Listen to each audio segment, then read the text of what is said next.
Aquí se inicia El Ciudadano TV. Reportajes.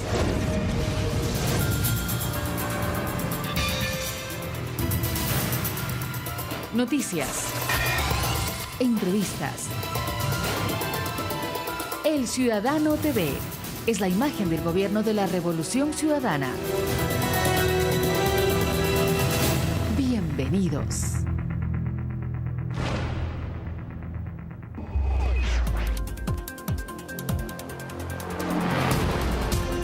¿Qué tal, amigos y amigas? ¿Cómo están? Bienvenidos a El Ciudadano TV. El gobierno ecuatoriano, tras analizar el escenario, las implicaciones legales y estudiar la pertinencia, luego de 59 días tomó la decisión de otorgar asilo político al fundador de Wikileaks. Hablamos de Julian Assange. María de los Ángeles, ¿cómo estás? Bienvenida. Hola Elena, muchísimas gracias. Amigos, muchas gracias por compartir un programa más en El Ciudadano TV. Entre las consideraciones tomadas en cuenta por el gobierno ecuatoriano están que Julian Assange es un profesional de comunicación galardonado internacionalmente por su lucha a favor de la libertad de expresión, la libertad de prensa y de los derechos humanos, que compartió con el mundo documentos que revelan la forma de hacer diplomacia en los Estados Unidos. ¿Pero quién es Julian Assange? Mire este breve perfil. Julian Paul Assange nació el 3 de julio de 1971 en Australia. En 1997 ayudó a escribir el libro Underground, en el que se le acredita como investigador. Vivió como programador y promotor de software libre. Es experto en los lenguajes de programación. En 1995 escribió Strobe, el primer escáner de puertos gratuitos y libre. Estudió física y matemática hasta 2006, cuando empezó a implicarse profundamente en Wikileaks. También ha estudiado filosofía y neurociencia. Wikileaks fue fundado en 2006. Ahora está entre los 9 miembros asesores y es un prominente portavoz en los medios de comunicación. El fundador de Wikileaks, que ha divulgado miles de documentos comprometedores para los gobiernos, es reclamado por Suecia por presunta violación y acoso a 2 mujeres, a las que conoció durante un viaje a Estocolmo. Assange solicitó la concesión de asilo político al Ecuador el 19 de junio de 2012. Australia, país nativo del periodista, expresó formalmente que no intervendrá en defensa de su ciudadano en el juicio que en Suecia se le sigue por presunto abuso sexual.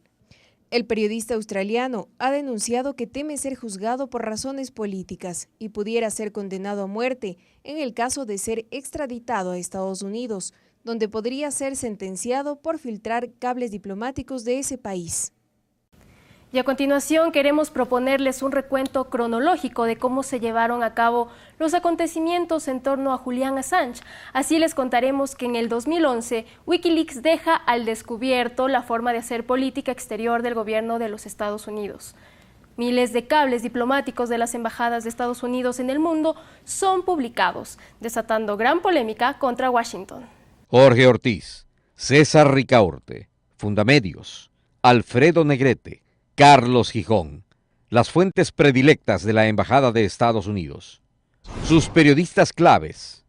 ¿Acaso esto lo leíste en la llamada prensa independiente?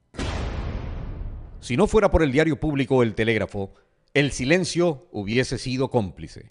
Habría silencio alrededor de la figura de César Ricaurte y su organización Fundamedios, de la que ahora sabemos que era el grupo de vigilancia de la Embajada Americana.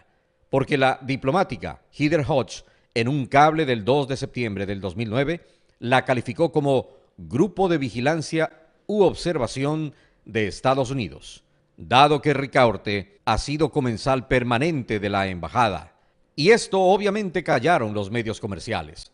¿O acaso los leíste en El Universo, El Comercio o lo viste en Teleamazonas? El canal cuyo jefe de noticias también ha sido otro de los informantes de casa de la Embajada Americana. Carlos Gijón, ex vicepresidente de noticias de Teleamazonas, ha participado en muchos de los informes al interior de la casa diplomática, según el Wikileaks, jamás publicado por los medios autodenominados independientes. Gijón era otro de los informantes favoritos de la embajada, como lo ha sido el presentador Jorge Ortiz y sus reportes periódicos a altos funcionarios americanos. Claro está, reportes contrarios al gobierno de la Revolución Ciudadana.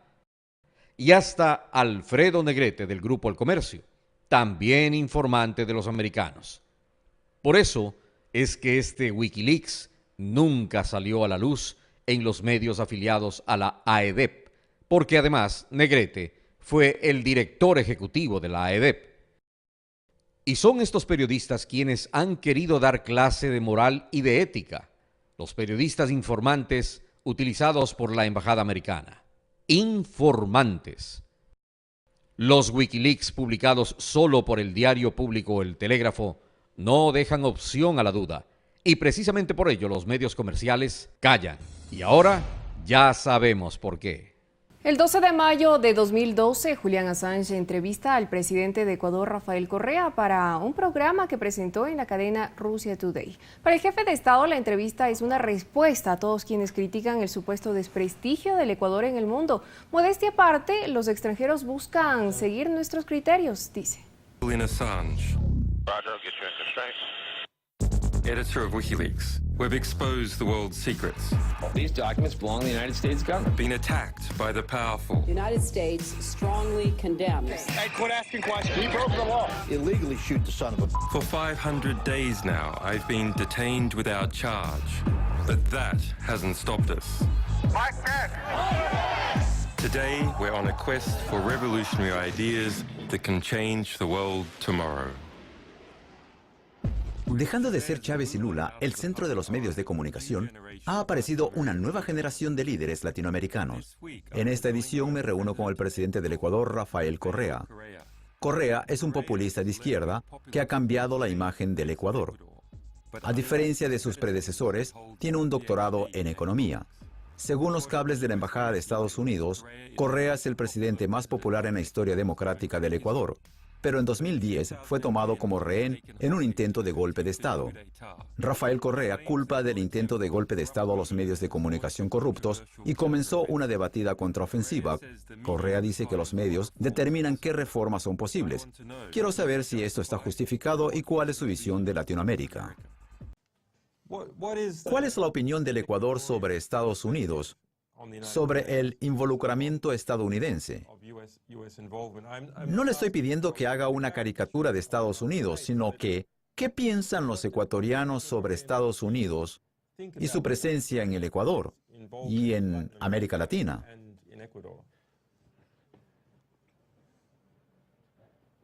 Vea, como dice Evo Morales, el único país que puede estar seguro que nunca va a tener golpes de Estado es Estados Unidos, porque no tiene embajada estadounidense. Créame que de ninguna manera lo último que sería fuera antiestadounidense, pero siempre voy a llamar las cosas por su nombre, y si hay políticas internacionales de Estados Unidos perniciosas para mi país y para nuestra América, las denunciaré frontalmente y jamás permitiré que se afecte la soberanía de mi país. Presidente Correa, como usted sabe, durante muchos años yo libro una batalla por la libertad de expresión, por el derecho de la gente a comunicarse, por el derecho de publicar información verdadera. ¿Cómo logrará usted que sus reformas no conduzcan a la desaparición de la información verídica? Bueno, usted es una muy buena muestra, Julián, de cómo es la prensa y estos gremios como la Sociedad Interamericana de Prensa, que no es otra cosa que un gremio de dueños de periódicos, en América Latina.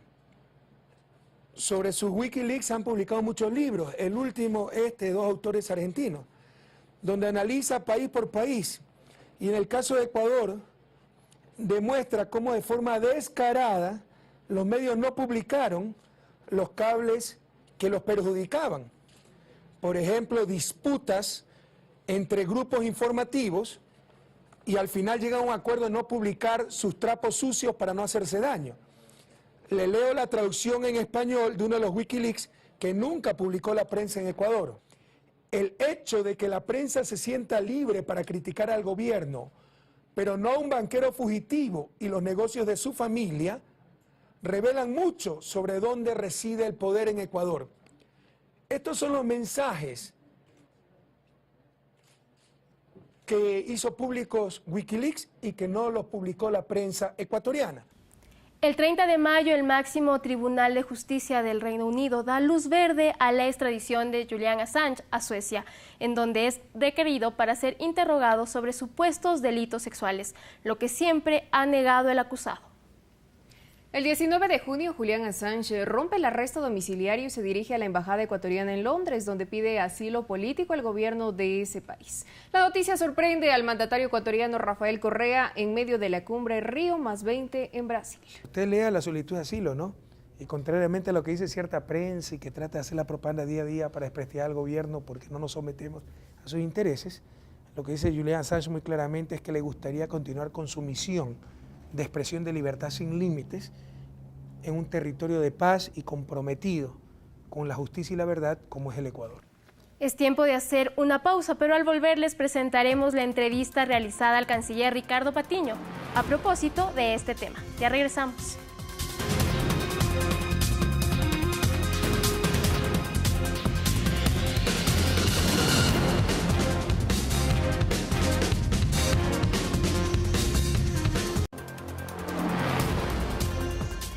Ecuador anunció oficialmente que se otorga el asilo político, asilo diplomático a Julian Assange, este activista profesional de la comunicación internacional que había solicitado ya hace varios meses este pedido al gobierno ecuatoriano. El gobierno del Ecuador ha hecho un análisis muy grande, argumentado ya el anuncio que es conocido por todo el mundo y que justamente vamos a ahondar en detalles en esta oportunidad con el canciller del Ecuador, Ricardo Patiño. El ciudadano conversa con el canciller, bienvenido como siempre al ciudadano canciller. Los argumentos fundamentales que ha tomado el gobierno del Ecuador, el tiempo que se ha tomado, más allá de 2 o 3 meses, para anunciar oficialmente lo que ya el mundo conoce, la concesión del asilo a Julian Assange. Bueno, algo que tengo que destacar es que el gobierno del Ecuador ha sido muy responsable en tomar una decisión. Julian Assange es uno de los referentes mundiales de la libertad de expresión y habiendo sido solicitado a nuestro país el asilo, no podíamos tampoco actuar de una manera superficial, digamos, improvisada, y por eso nos preocupamos de tener en cuenta todos los elementos que uno debe tener en cuenta para conseguir un asilo. Uno de ellos es la consistencia, la solidez de las razones para el pedido del asilo. La solicitud del mismo Assange. Claro, la solicitud de Assange es: yo me siento perseguido. Hay el riesgo de que por razones políticas, por ejercer la libertad de expresión, pueda ser condenado incluso a la pena de muerte en los Estados Unidos. Y por eso pido protección. Esto fue lo que hizo el señor Assange. Entonces lo que nosotros hicimos fue verificar que esto era realmente creíble. Y después de hacerlo, de estudiar largamente el documento que nosotros hemos entregado al gobierno británico hoy mismo, contiene, no me acuerdo, unas 30 o 40 páginas, sí, ¿verdad? Unas 20 razones o argumentos. Sí, por supuesto, están explicadas las razones por las cuales nosotros consideramos creíble, efectivamente, la solicitud, digamos, la razón fundamental de la solicitud. Pero además de eso, era necesario, como lo hemos hecho, fundamentar legal, jurídicamente, la concesión del asilo. Y también cuando hicimos ahora la lectura de nuestro documento, pues por supuesto que hay todas las convenciones internacionales de las Naciones Unidas, las convenciones europeas, las convenciones interamericanas, etcétera, que facultan a nuestro país a conceder el asilo. Y por otro lado también la legislación ecuatoriana y la política ecuatoriana en favor de los derechos humanos, de la libertad de expresión y de las concesiones del asilo y del refugio. Nosotros tenemos 56.000 personas refugiadas en este país. Este es un caso más. Es un caso más, tiene más relevancia internacional, claro, sí, de cualquier ciudadano colombiano que pase a nuestras fronteras. Sin embargo, es un caso más de una concesión que nosotros damos. Ahora, hay un conocido analista crítico del gobierno que ha dicho que el gobierno tomó superficialmente este caso, no hizo un análisis a fondo. Inclusive, él criticó por qué el gobierno no anunció antes, y espero que terminen los Juegos en Londres, para no interferir, según las palabras del gobierno. ¿Qué dice al respecto? Bueno, me parece que ahí se puede aplicar palo porque bogas y palo porque no bogas. Nosotros tuvimos un gesto de cortesía, de delicadeza diplomática con el gobierno británico al no anunciar nuestra decisión en medio de los Juegos Olímpicos. Los Juegos Olímpicos es una fiesta mundial, una fiesta mundial. El anfitrión era el Reino Unido. Nosotros pensamos que una decisión nuestra, cualquiera que hubiera sido, porque todavía no la habíamos decidido, y bueno, y si era la concesión del asilo, podría inquietar, provocar una... Desviaba la atención. Desviar la atención de los Juegos Olímpicos. Y lo hemos hecho por cortesía con el Reino Unido de no haberlo anunciado. De tal manera que no se puede decir que...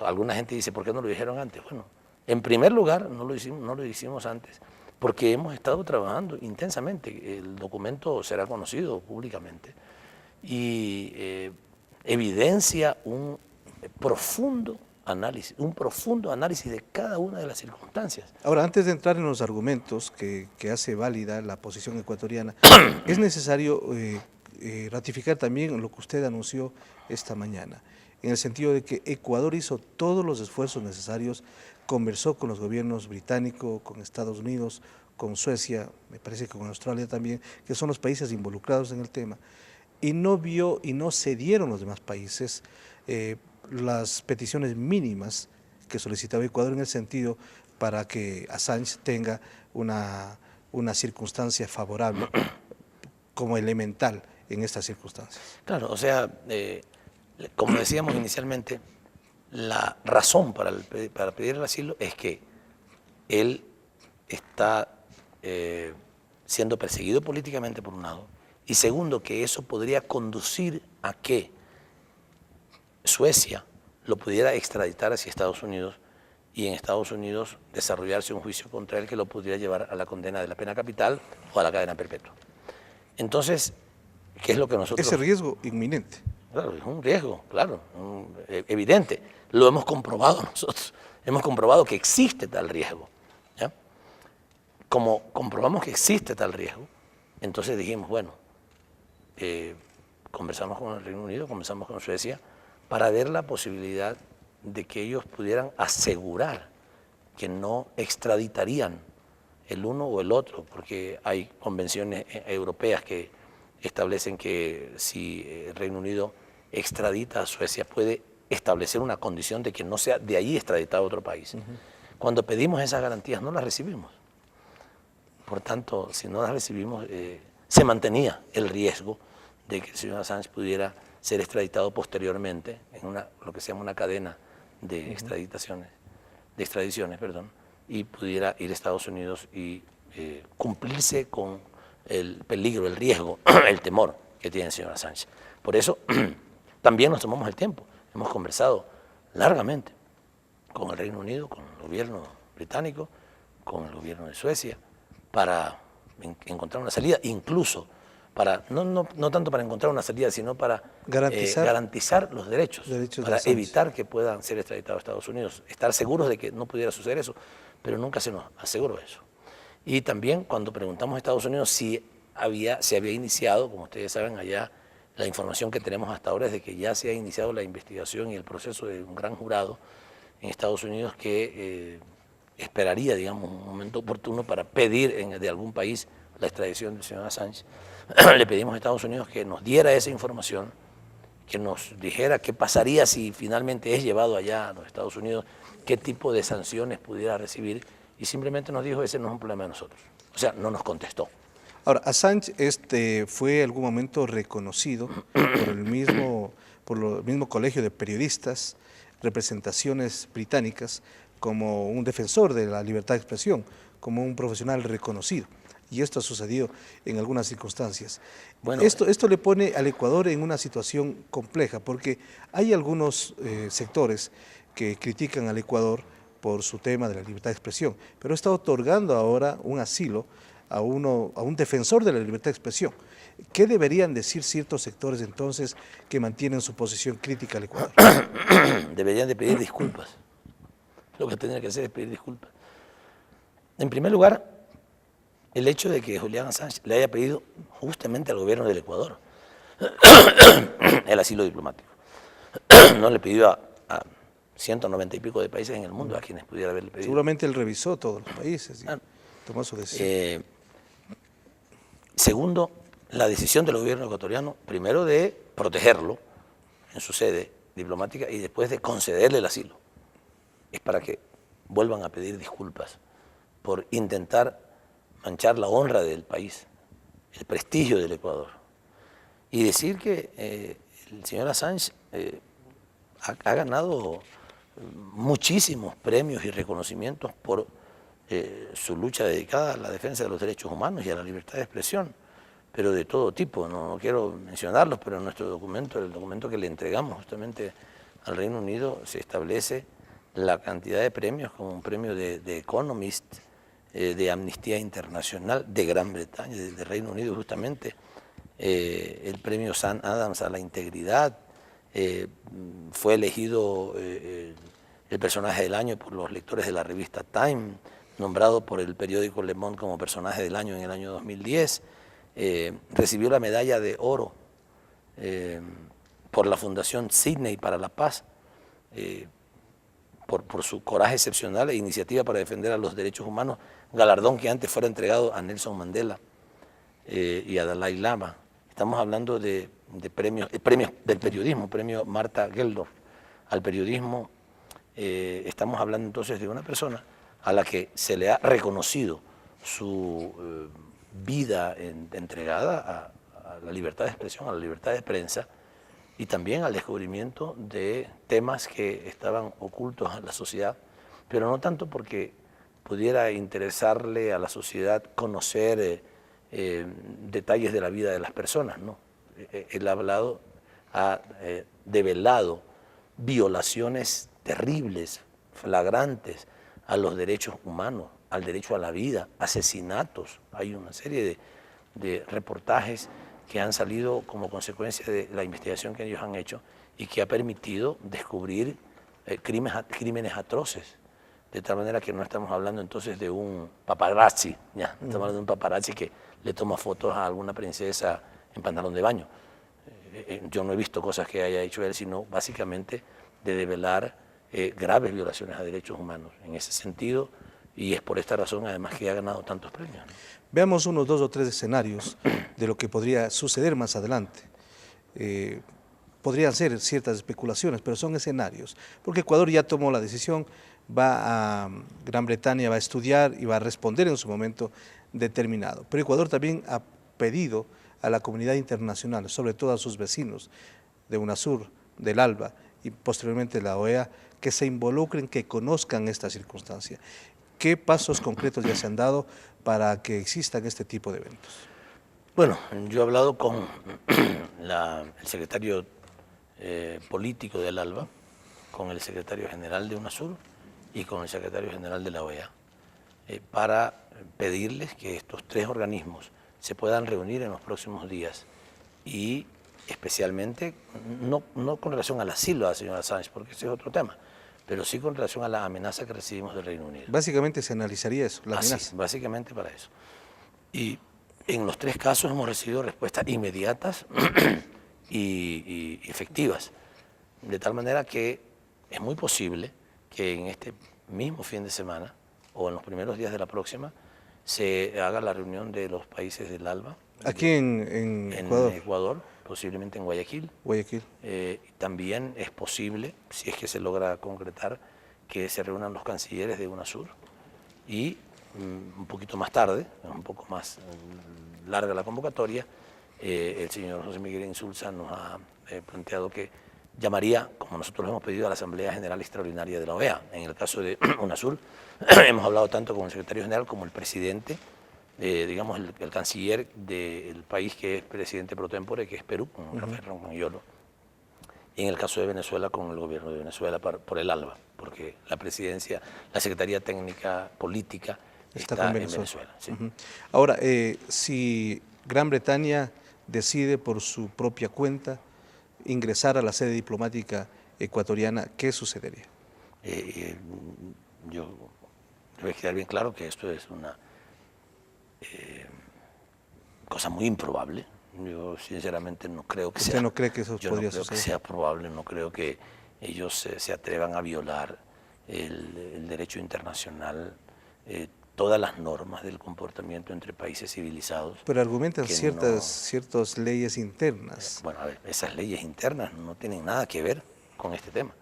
Esas leyes internas fueron establecidas para la eventualidad de que una sede diplomática pudiera estar corriendo graves riesgos, inminentes riesgos, de que algo pudiera pasar, un ataque terrorista, lo que fuera.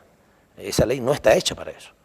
Pero aunque estuviera hecha para eso, no tiene ninguna posibilidad de aplicarse cuando todas las normas del derecho internacional, toda la legislación internacional establece que es absolutamente prohibido ingresar sin el consentimiento del jefe de la misión del gobierno correspondiente a una sede diplomática o consular. Son totalmente inviolables las sedes, de tal manera que no podemos ni siquiera imaginar que esto pudiera suceder. Otro escenario sería que Gran Bretaña no otorga el salvoconducto a Julian Assange y por tanto él no podría llegar al Ecuador. Bueno, este es un caso más probable. Nosotros estamos buscando y hemos conversado ya sobre la posibilidad de ejercer algunas acciones jurídicas para demandar razonablemente a través de las vías correspondientes al gobierno británico que concede el asilo para que el señor Assange pueda venir al país. ¿Hay algún tiempo para eso? No, no hay ningún tiempo para eso. Puede quedarse el señor Assange 3 días, como 10 años en la sede diplomática, y no existen plazos para eso. Nosotros esperamos que no tenga que quedarse mucho tiempo y que ojalá a través del diálogo con Gran Bretaña podamos resolver este tema. Y si no, buscando alguna vía judicial a nivel internacional. ¿El diálogo con Gran Bretaña no se ha roto? No, no se ha roto. Fue muy golpeado por la comunicación que recibimos de ellos ayer. Por supuesto que yo creo que fue afectado ese diálogo, pero estamos dispuestos a superar eso y a continuar conversando con ellos. ¿Usted cree que esta ha sido una de las decisiones más difíciles que le ha tocado tomar como canciller, obviamente respaldado por informes, respaldado por el presidente de la República y ciertas autoridades, pero cree que ha sido una de las más complejas? Posiblemente sí, porque es una decisión que puede generar algún nivel de confrontación, de debate, es más, provocó una amenaza de la naturaleza que ayer conocimos, de tal manera que ciertamente yo creo que es una de las decisiones que más nos ha tomado tiempo y análisis jurídico, político, adoptar. Hemos conversado con el canciller del Ecuador, Ricardo Patiño, sobre la decisión que tomó el gobierno nacional respecto a la concesión de asilo a Julian Assange.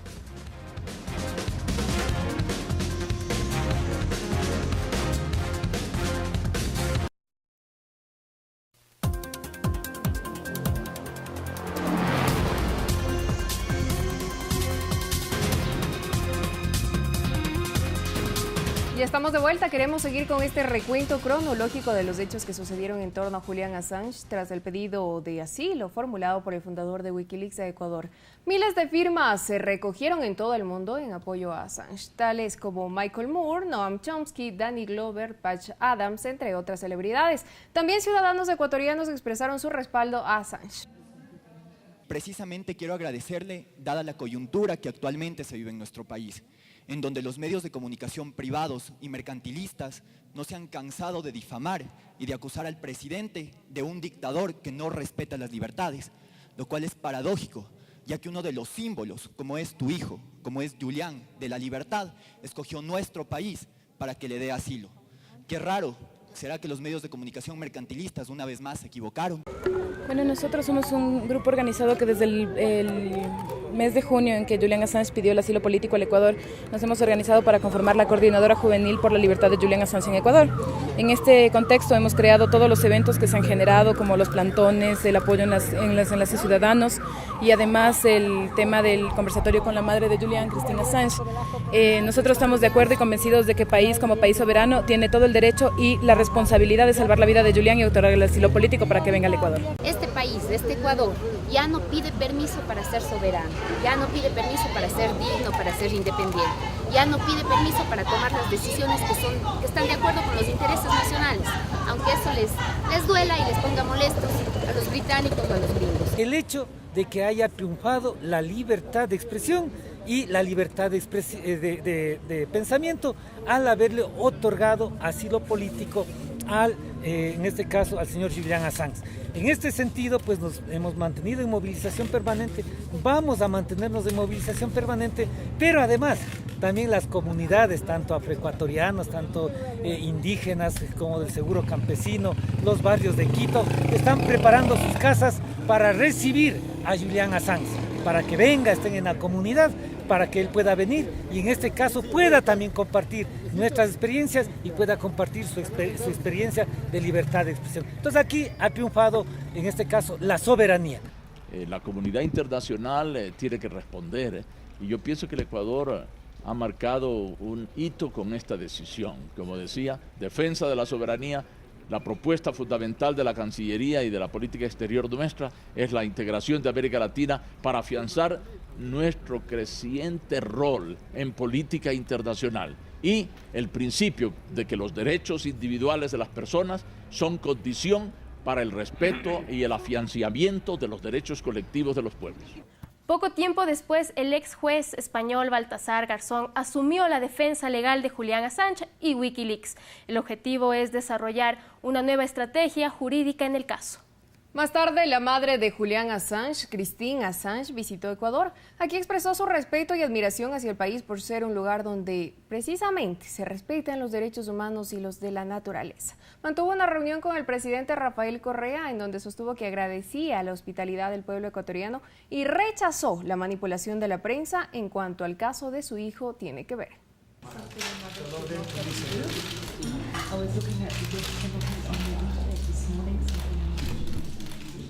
Él estaba esta mañana investigando sobre la pena de muerte en Internet, algo que una madre no debería hacer.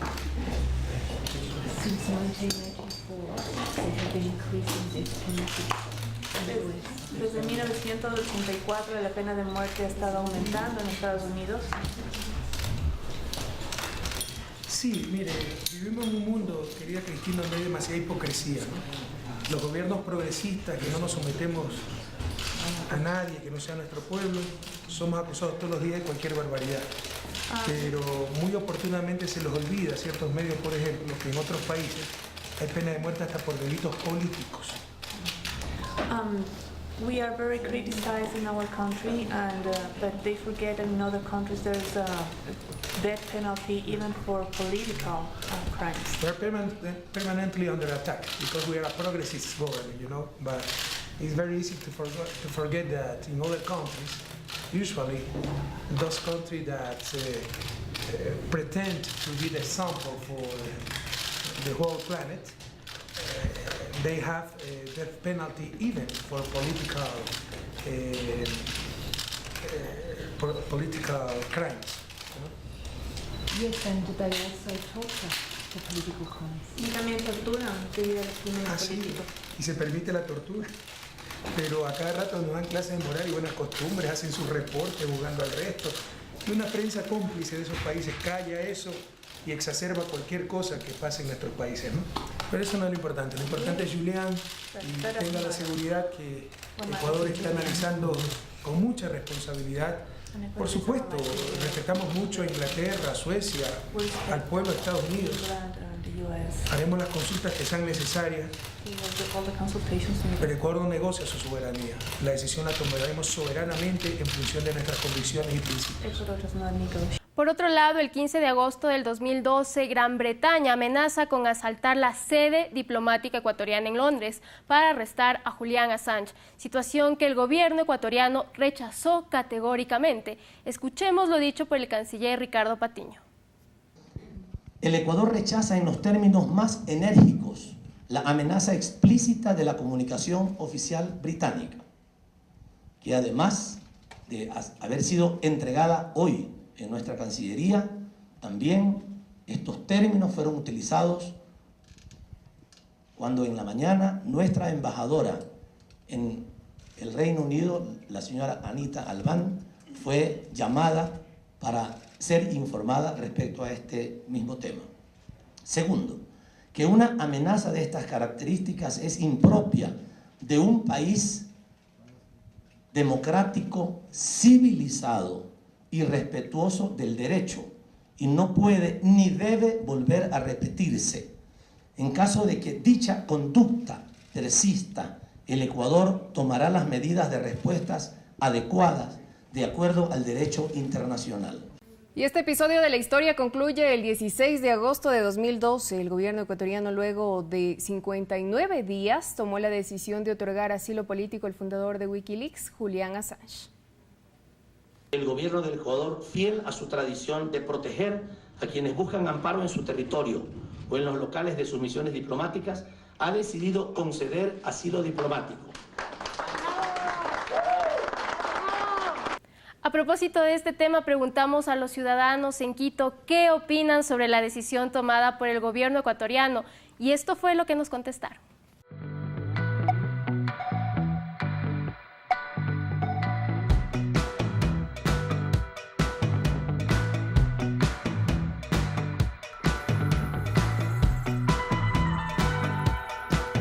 Está muy bien porque eso solamente depende de Ecuador nada más. Creo que eso no debe interferir en las relaciones entre el Reino Unido y Ecuador. Bueno, creo que si existe Wikileaks es porque pienso que tal vez la prensa o incluso nosotros no hemos hecho un buen papel para informarnos o para estar al tanto del entorno y de la sociedad que está pasando, ¿no? Entonces creo que Wikileaks es una respuesta un poco abrumadora y rápida en esta necesidad de informar, de hablar, de que la gente sepa cosas que capaz no están a su alcance o que no pueden encontrar fácilmente en un diario o en una revista. A mí me parece que es positivo, me parece que el Ecuador está ejerciendo su soberanía y está decidiendo además a quién darle ese asilo político. Recordemos que el gobierno ha pasado más de, creo que 2 meses y pico, de analizar, o un poco más, de analizar la carta de aceptación por parte del señor Julian Assange, y que me parece a mí que es lo más lógico. Considero yo que es tendencioso también el juicio que se le está llevando a nivel internacional, todos sabemos por qué, y está a consideración el tema de que no es que ¿qué tal nos parece a los ecuatorianos? Yo creo que a la mayoría de los ecuatorianos nos parece bien ejercer nuestra soberanía. Lo contrario y lo loco, lo absurdo, sería que nuestro gobierno, que nos representa a todos los ecuatorianos, los propios ecuatorianos, estemos en contra. Mi opinión es que sí está bien, porque según las entrevistas que se han presentado en la televisión, Julian Assange lo que ha hecho es el de libre expresión. Él ha publicado lo que otras personas no se han atrevido a publicar de Estados Unidos. Es algo que, deberían de respetar nuestra soberanía. Si bien se vio esto en Colombia, cuando nos invadieron acá para Reyes y todo lo demás, nosotros estuvimos en un conflicto con Colombia. Entonces, si es que ellos harían eso, ahora sería otro conflicto con Londres, la verdad. Sí lo veo como un conflicto, pero deberían de respetar, ¿no? Porque si ya se publicó que se le dio el asilo, deberían de respetar. Autoridades en Inglaterra quieran sacarle por la fuerza porque las sedes diplomáticas, como es la embajada, son inalienables. Tenemos derecho de nuestro gobierno de privacidad. Es un derecho que tiene el Estado ecuatoriano, ¿no? Del gobierno de aceptar el asilo, de darle el asilo al señor Assange. Es un derecho constitucional, ¿no? Que está en la Constitución. Yo creo que las negociaciones, los países, Ecuador e Inglaterra, por años han tenido unas buenas relaciones, ¿no? Creo que se trunque ese diálogo, ¿no? Y que se llegue a un acuerdo, ¿no? Es tiempo de hacer una nueva pausa, pero al volver les contaremos cuáles son los reales alcances de la denuncia puesta por el MIES tras la mala utilización de fotografías de los niños Bucarampas Miño en un rotativo guayaquileño. Ya regresamos.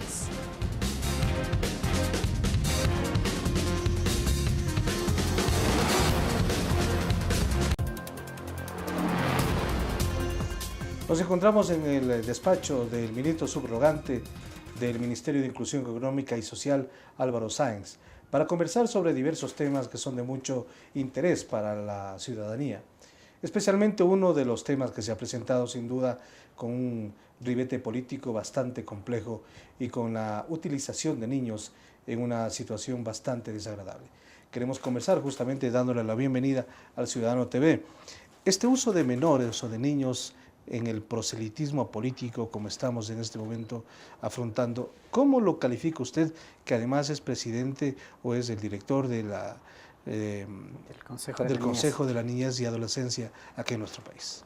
Creo que para entender el tema del cual estamos tratando y por qué hemos tomado esta decisión de hacer la demanda, hay que ver un poco qué significa esto de la integridad de la niñez y del bien superior del niño. Somos una sociedad a la cual todavía le hace falta madurar en este sentido, en conocer lo que significa el desarrollo infantil, el desarrollo de la niñez, el respeto a la niñez. Y entonces hay momentos en los cuales se hace un uso y abuso, no solo de la imagen, sino de las personas, y esto lo que va es justamente en detrimento de la integridad, fundamentalmente de integridad psicológica, de la autoestima, que son derechos que están consagrados en nuestra Constitución. ¿Por desconocimiento o por qué otra causa? A ver, va a depender del caso. Yo creo que en el caso que estamos hablando ahora, me temo que es intencional. ¿No? ¿En qué sentido? En el que se toma una decisión consciente de utilización de los propios hijos para meterlos dentro de un conflicto político. Entonces, eso ya no es un asunto exclusivamente inconsciente, pero sí en medio de una sociedad que todavía nos falta madurar bastante. Porque no es habitual, ¿no? Y no debería ser habitual que un padre de familia utilice a sus niños menores en un tema político. Claro, ¿usted lo haría? Yo no lo haría. De ninguna Entonces, manera. Lo habitual está justamente en lo que cada persona piensa y dice en qué medida inmiscuyo a mis hijos en situaciones que les van a hacer daño a su integridad. ¿Ha habido algún caso como estos que pueda un poco referirse para entender la dinámica que estamos? De esta magnitud no.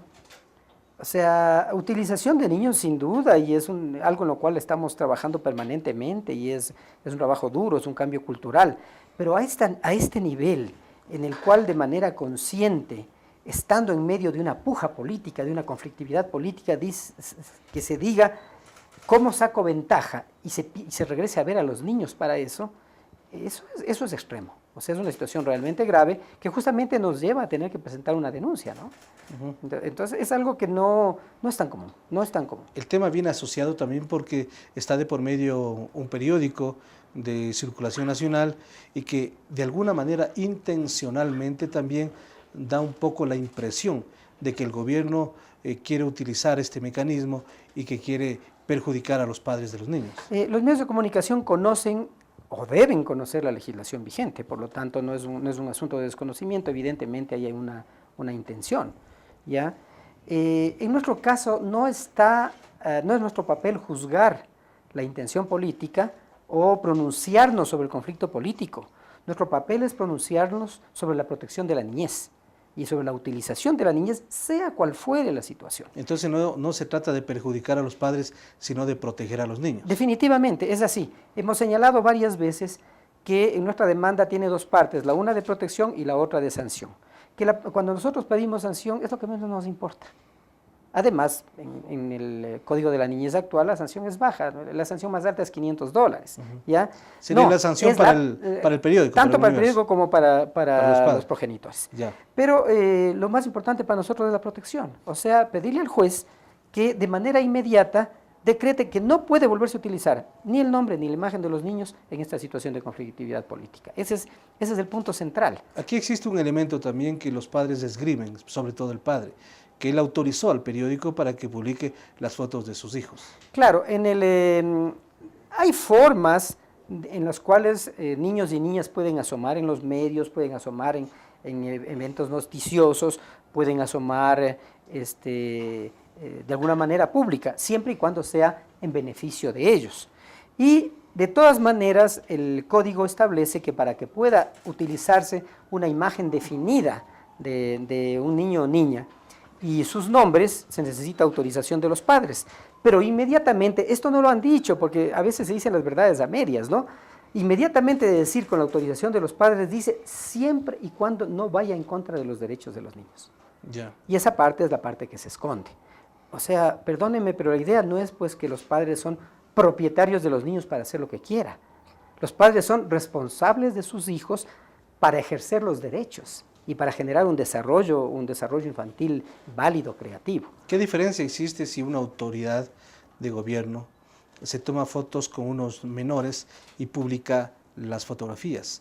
¿Qué sucede en ese caso? No, o sea, si es que hay fotografías y la gente exhibe las fotografías donde están conociéndose unos y otros, no es pues una utilización en medio de un conflicto político. Digamos, si esos niños luego, a esa misma edad o creciendo, vuelven a ver esas fotografías, más bien se identifican, encuentran elementos, dicen que interesante, salí en los medios. El problema es cuando esos niños se encuentran metidos en medio de una situación que viola su integridad. ¿No? Aquí, si se quiere, puede ser, se hila un poquito fino, pero es importante entenderlo. Cuando se afecta, el tema es cuando se afecta. Y en este caso es tremendo, pues porque le meten en medio de un conflicto. O sea, toman a los niños, quien quiera que sea, dicen, estoy en medio de un problema, ¿cómo yo gano en el problema? Meto a los niños para ganar el problema. Y para volver a entender, para que la ciudadanía seguramente, como está enterada del asunto, es que se utilizó estas imágenes para reiterar que hubo un pacto entre el gobierno y el Partido Revolucionario Ecuatoriano. Ese es el fondo del asunto, en donde se quiere demostrar este supuesto pacto que nunca existió, según ha dicho el gobierno. Desde nuestro punto de vista, el del Consejo de la Niñez y la Adolescencia, nuestro interés no es si hay o no hay pacto. Nuestro interés no es el tema político, nuestro interés es cómo así a los niños les metieron en medio de esto cuando eso les causa daño. Pero es condenable que se utilice. Absolutamente condenable. Con fines políticos. Por supuesto, con fines políticos o con cualquier otro fin que vaya en detrimento de la integridad de los niños. Pero lo que quiero marcar es que es tan importante la prioridad del niño en nuestra Constitución, que eso es lo que nos mueve a tratar este tema, a hacer la denuncia presentada. Ahora, la denuncia presentada, la demanda presentada por usted en la ciudad de Guayaquil, ha llevado al extremo de que la madre de los menores ha dicho, a través de un comunicado, de una rueda de prensa, que quieren quitarle a sus hijos, quieren apartarle de su potestad. Claro. ¿Es o no es posible esta situación? Absolutamente imposible. Incluso eso tiene el carácter de mentira. Esa mentira, la evidencia de esa mentira está en el mismo periódico. El mismo periódico dice, podrían quitarle los hijos. ¿De dónde sacan eso? ¿De dónde se inventan una cosa así? Las sanciones, me va a permitir leerle un pedacito de las sanciones, adelante, porque es realmente importante. Dice, sanción general, porque tampoco este código tiene un esquema sancionador muy fuerte. El que de cualquier forma amenace o viole a alguno de los derechos o garantías contemplados en este código y más leyes, en favor de un niño, niña o adolescente, y cuya conducta de acción o omisión no tenga asignada una sanción especial, será condenado al pago de una multa de $100 a $500 por cada amenaza o violación de estos. Ahí está la sanción. ¿De dónde sacan que se les puede separar a los hijos de los padres? ¿En qué caso se justifica la posibilidad de que les separen de los hijos a los padres? En el código y en otros temas que no vienen a colación ahora, cuando hay abuso de menores, cuando hay agresión de menores al interior de la familia, cuando hay violación, cuando hay ese tipo de cosas, hay la posibilidad de separación por 72 horas hasta indagar sobre el caso. Pero no tiene nada que ver. O sea, sacar a colación otro artículo de una ley en función de un aprovechamiento, yo diría de algo mucho más grave, de seguir utilizando a los niños en el tema. ¿Ya? Si la autoridad les advierte y les dice, están equivocados, están utilizando a sus niños, la respuesta tiene que ser, dejo de utilizar a los niños y sigo en lo que quiera seguir. Lo grave es cuando la respuesta es, sigo utilizando a los niños. Y entonces extremo las cosas, trato de hacer un drama alrededor de eso, trato de conmover a la gente falsamente. Esto es provocado por el diario El Universo. ¿Ya? Porque es ahí donde consta, digamos, donde uno puede ver fehacientemente es en ese titular del diario El Universo. Y entonces, ¿qué decimos sobre eso? Siguen actuando sobre el tema. Y entonces cobra mucho más validez lo que nosotros hemos pedido al juez, medidas de protección para esos niños. Que se deje de hablar de esos niños, que se deje de utilizarlos. Eso es lo fundamental, si no, el país no va a cambiar nunca. Entonces, en este momento, incluso se ha anunciado de parte del padre de los niños la posibilidad de llevar este caso a la CIDH, a la Comisión Interamericana de los Derechos Humanos. ¿Cómo mira usted esto? A ver, lamentablemente en nuestro medio pues se anuncia, se amenaza, se dice lo que se va a hacer. Yo creo que las cosas hay que aclararlas. El tema de la discusión política sabrán llevarlo a cabo quienes están en la discusión política, ¿ya? Pero el tema de la niñez, la afectación es absolutamente clara, es provocada por los padres, por el periódico. Dicho de un modo bien claro a la gente del Ecuador, ¿quién les pone, quién les mete dentro del tema a estos niños? Lamentablemente son sus padres. ¿Ya? Nadie más los trajo a ellos a meterlos dentro del tema político como tal.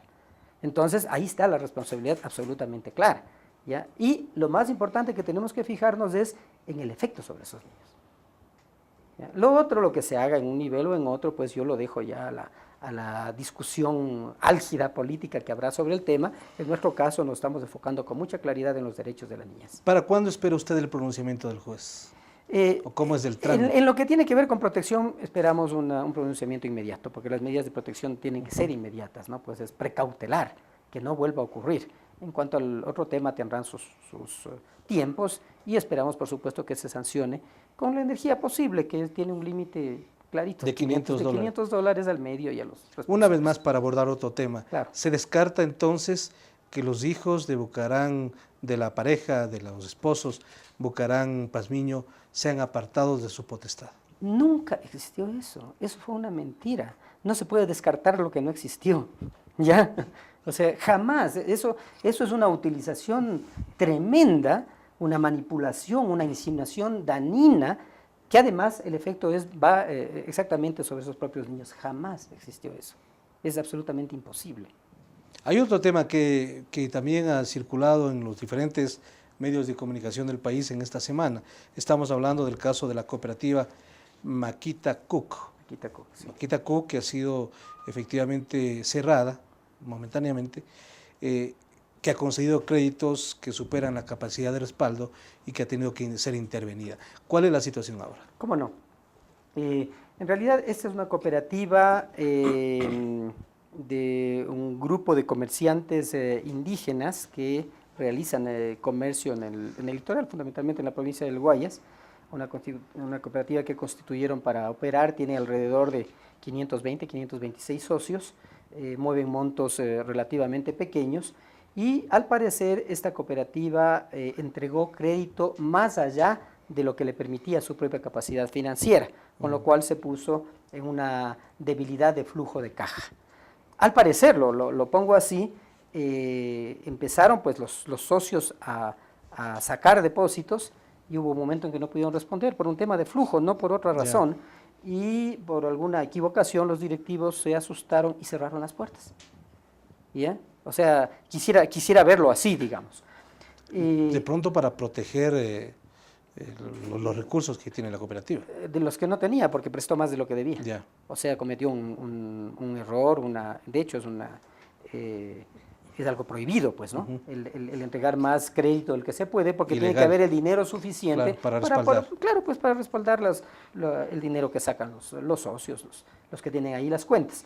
En tal caso, es evidentemente un delito el haber cerrado, no se puede cerrar una institución de ese modo, y entonces el MIES, a través del Instituto de Economía Popular y Solidaria, quien en este momento en realidad está entregando de la responsabilidad de cooperativas a la Superintendencia de Economía Popular y Solidaria. O sea, este rato estamos en un momento de transición, por lo tanto estamos actuando al unísono las diversas instituciones del Estado como corresponde. Se tomaron las siguientes medidas. Primero, ir a constatar tanto el haber cerrado las puertas, cuanto si están o no presentes. Los directivos se encontró que no estaban presentes.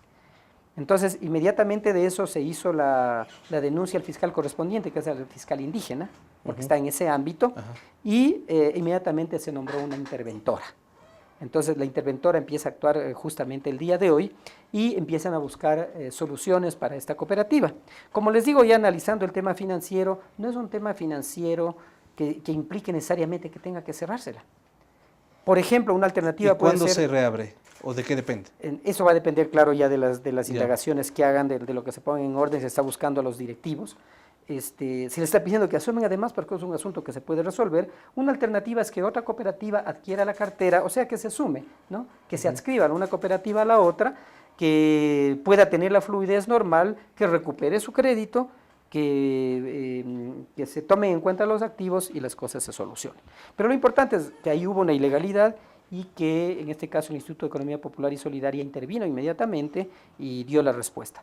Esto no tiene nada que ver con algún tipo de crisis. Lamentablemente, cuando hay alguna situación, empiezan a hacerse alarmas, crisis, se piensan en corridas y empiezan a asustarle a todo el sistema cooperativo como tal. No se trata de eso. Es un caso aislado, es una, llamémosle equivocación, obviamente con delito de por medio, de los directivos, sobre lo cual ya se han tomado medidas. Claro, en este momento los socios no pueden retirar dinero, pero al parecer de las primeras indagaciones, los activos que tiene la cooperativa podrían ser suficientes para que ellos lo recuperen, obviamente pasando los días de investigación y de puesta en orden formal de los papeles de la misma, pero esa es en general la situación de esta organización Makita Cook, que no debe confundirse con otras organizaciones de nombre parecido.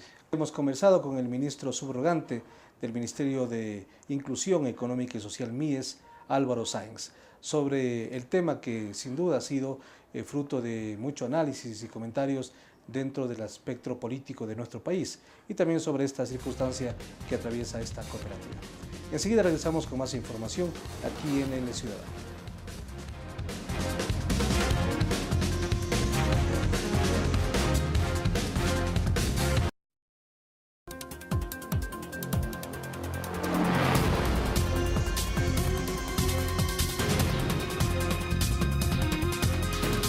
Y ya estamos de vuelta. Durante esta semana se realizó el 5º Consejo Consultivo en el Consejo Nacional Electoral con las agrupaciones inscritas. Hablamos en exclusiva con el secretario general de Alianza País, Galo Mora, y esto fue lo que nos dijo con respecto a este tema. También habló sobre la falsificación de firmas para inscribir y reinscribir partidos y movimientos políticos. Pero dentro del punto de vista ético, es necesario considerar que quienes o adulteraron firmas o compraron bases de datos están cometiendo un delito penal y la Fiscalía tiene que actuar en ese orden. En el plano político, yo diría, más convendría, en lugar de tanta discusión, como les dijimos hoy, en lugar de tanta discusión, que esas organizaciones a las que les faltan firmas salgan a recolectar firmas, a pedir que la ciudadanía los apoye, porque finalmente parecería un contrasentido. Hay movimientos que presentan 300.000 firmas y tienen 20.000 votos. Entonces, ¿cómo es que se da esa falta de consecuencia entre un acto y el otro? Evidentemente, no se plantea un nivel de lealtad elemental. Si yo firmo por tal agrupación, debería votar por la misma. Y de esta forma llegamos a la parte final. Les recordamos que estas y otras informaciones las puede encontrar en nuestro sitio en internet www.elciudadano.gov.es. María, hasta la próxima. Muchísimas gracias, Elena. Amigos, gracias por su sintonía. Un abrazo.